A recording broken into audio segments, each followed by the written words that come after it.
Welcome to the Rim Break Rodeo. We hope this video helps. You're starting the only reliable reset for WF-C500, so act now. Begin by charging both earbuds and opening the case lid. Do this first so power is stable. Next, on your phone or computer, forget the WF-C500 from Bluetooth, because lingering pair records can block a fresh reset.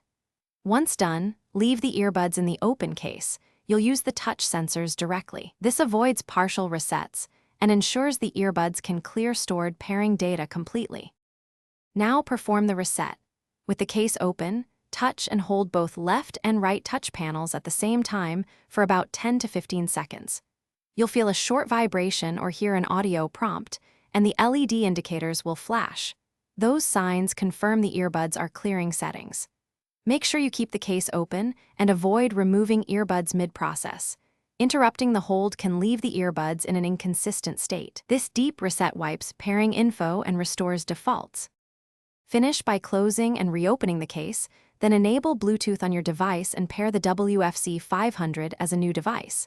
Make sure you select the earbud name shown. If pairing fails, power cycle your phone or tablet and retry. Sometimes cached Bluetooth services block reconnection. If you saw no LED flash or audio prompt during the hold, repeat the reset once more. That's the key troubleshooting tip.